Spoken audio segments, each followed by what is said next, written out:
Hello बच्चों, welcome to जीवी physics academy. आज मैं क्वेश्चन नंबर 5 पे डिस्कस करेंगे। इसके पहले मैंने 4 क्वेश्चन आपके साथ डिस्कस कर चुका हूं। ये क्वेश्चन बहुत ही इंपॉर्टेंट क्वेश्चन है कमिंग सीबीएसई बोर्ड एग्जाम के लिए, तो इसको अच्छी तरह से समझे और प्रैक्टिस करें। Okay, so let start. Question ये बोल रहा है कि a charge is distributed uniformly over a ring of radius a, है ना।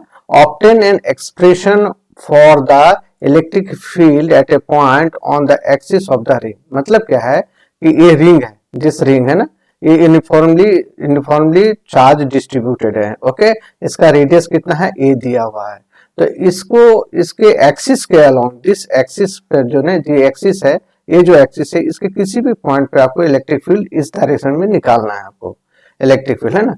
तो समझा करेंगे दो चार्ज है, यहाँ पे देखिए दो चार्ज है, दो स्मॉल चार्ज ले लेते हैं। उसका अगर हम कंपोनेंट निकालते हैं तो इसका component in the direction of horizontal हमें तो ऐड करना पड़ेगा, और जो वर्टिकल डायरेक्शन के जो कंपोनेंट है उसको हमें डिलीट करना पड़ेगा। दोनों अपोजिट डायरेक्शन में है। It's okay. तो ये अभी हम आपसे डिस्कस करेंगे। दूसरा कह रहा है कि hence so that the for a point for large distance from the ring it behave like a point charge। मतलब अगर x जो है, this x is very greater than a, तो ये रिंग जो है एक पॉइंट चार्ज की तरह काम करेगा। तो ये दो पॉइंट पे हम डिस्कस कर लेते हैं, है ना। तो लेट q जो है ये टोटल चार्ज है। Okay, let q is total charge, total charge of the ring। ठीक है ना। Let lambda is charge density, है ना, charge density okay of the ring, and d l जो स्मॉल पोर्शन है is small part of the ring है ना, जिसमें कि dq चार्ज है, छोटा सा स्मॉल पार्ट है ना। तो सबसे पहले हम इसको डिस्कस करते हैं एट पी पॉइंट पे, है ना। एट पी पॉइंट पे dq के कारण, जिस dq के कारण p पॉइंट पे आपका कितना इलेक्ट्रिक फील्ड जनरेट हो रहा है ना। तो एट पी है ना, तो de कितना हो जाएगा, this will be equal to 1/4 pi epsilon naught, है ना, dq अपॉन आर स्क्वायर। ठीक है, इसको हम ऐसे भी लिख सकते हैं, this will be 1/4 pi epsilon naught. dq को हम क्या लिख सकते हैं, lambda into dl, small portion के लिए, क्योंकि चार्ज डेंसिटी है, चार्ज पर यूनिट लेंथ है ना, तो lambda dl upon r square लिख सकते हैं। इट्स ओके, है ना। तो अब इसका क्या कह रहा है कि हॉरिजॉन्टल कंपोनेंट, क्योंकि वर्टिकल कंपोनेंट तो आपका कैंसल आउट हो जाएगा, तो इसका हॉरिजॉन्टल कंपोनेंट करना है। तो let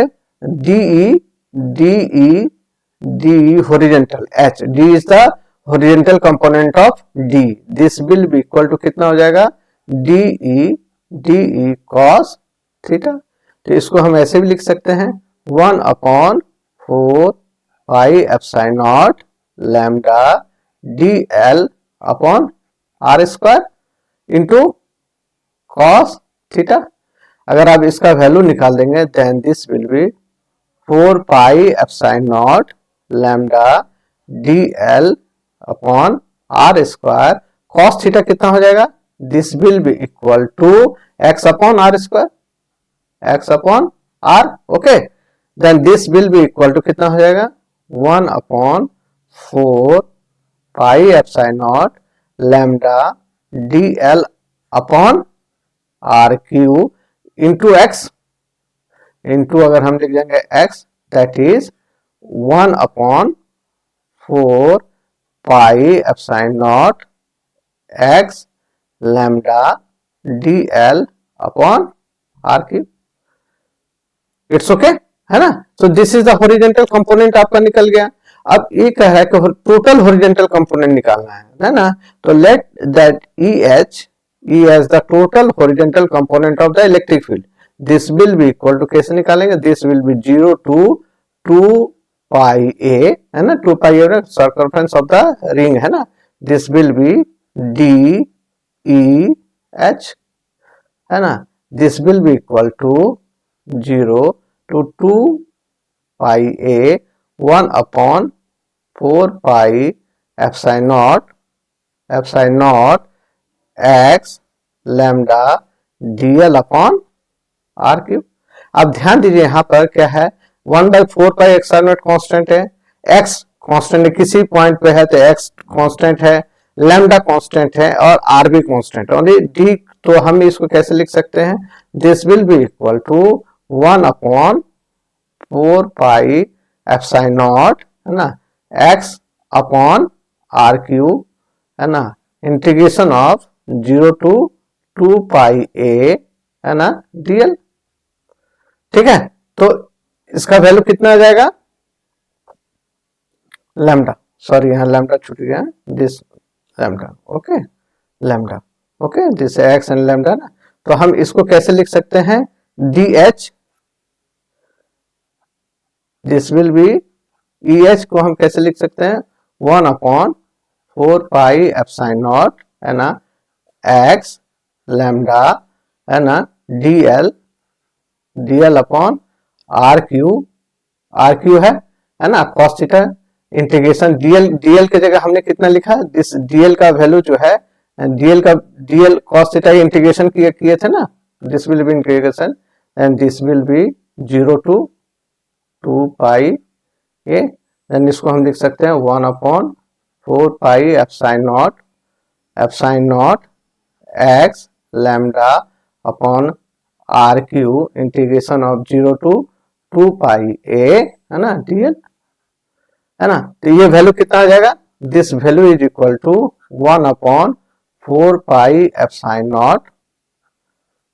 not x lambda upon r cube, ना, dl को हम dl integration of 2 pi a, तो this will be 2 pi a, okay. अगर हम इसको इस तरह से लिखें 1 upon 4 pi epsilon naught, okay, है ना, x into lambda into 2 pi a upon r cube. तो ध्यान दीजिए this portion will be equal to क्या हो जाएगा, this is the value of q. तो हम इसको हम कैसे लिख सकते हैं, this will be equal to 4 pi epsilon naught, है ना, q x upon r cube, है ना. अब यहां पर देखिए क्या है, आर क्या है, आर को हम क्या लिख सकते हैं, this r will be equal to root under a square plus x square लिख सकते हैं. तो the value of this one will be कितना हो जाएगा, this value equal to 1 upon 4 pi epsilon naught q x upon a square plus x square to the power 3/2. It's okay. So this is the horizontal component of the electric field due to the ring.